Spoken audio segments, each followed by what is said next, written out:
Projet de construction du port en eau profonde de Banana, le gouvernement congolais s'y emploie.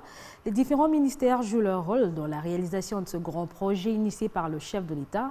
Voilà qui justifie la mission qu'a effectuée les ministres d'État, ministre des ITP, Alexis Guizaro, dans la province du Congo central, de Kinshasa jusqu'à Banana.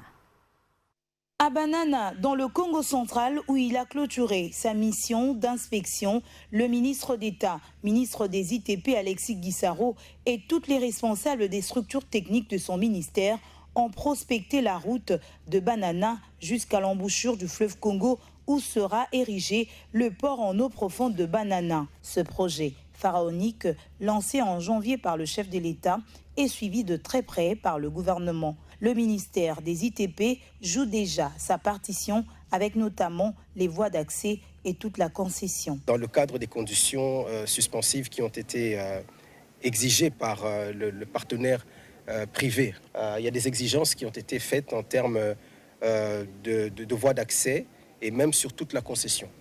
Et c'est tout à fait normal parce que les tonnages qui seront transportés, en termes de sécurité, il est important que l'on puisse revoir les pentes et les courbures, surtout le long de la route. Et donc nous avions demandé à l'Agence congolaise de grands travaux d'effectuer des études pour pouvoir voir comment rencontrer justement ces exigences de la part de notre partenaire. Quels sont les travaux à effectuer? Alexis Guizaro répond. Premièrement, construire une route à partir d'ici jusqu'à la ville de Mwanda, une route de 2x3. 3 bandes qui permettra d'accéder à la ville de Mwanda. Nous allons construire des routes à 2x2. L'autre devoir important, ça sera effectivement de protéger nos berges. Comme vous pouvez le voir sur la route, nos berges sont aujourd'hui fortement attaquées à cause des mouvements des eaux. Donc il y a des gros travaux qui vont être faits en termes d'enrochement pour pouvoir stabiliser ces eaux.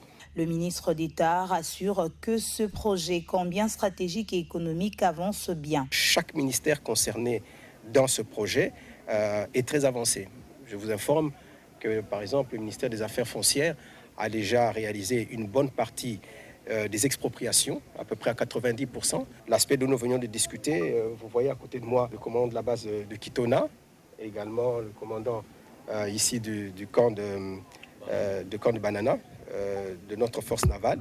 Je parle d'eux parce qu'effectivement, dans la mise en œuvre, il est prévu que nous puissions délocaliser le camp. Et donc, nous sommes pratiquement dans la phase de mise en œuvre. Les sites ont été définis. Ils savent exactement où on va les relocaliser. Et dans une deuxième phase, procéder justement à la construction de nouvelles bâtisses qui vont accueillir nos forces armées et disponibiliser l'espace maintenant pour la construction du port. Mais au jour d'aujourd'hui, de manière concrète, vous pouvez voir au-devant de nous, de l'autre côté, qu'il y a déjà des engins qui sont opérationnels et qui sont déjà en train de procéder à l'arrangement.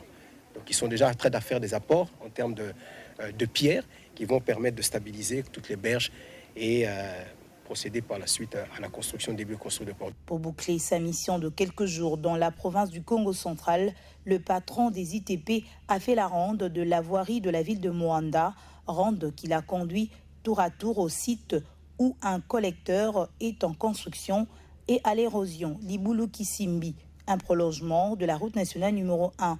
Ici également, un grand collecteur sera construit pour canaliser les eaux. Point de chute, le puits de pétrole de Mwanda, où sera construit un nouveau camp militaire délogé à Banana.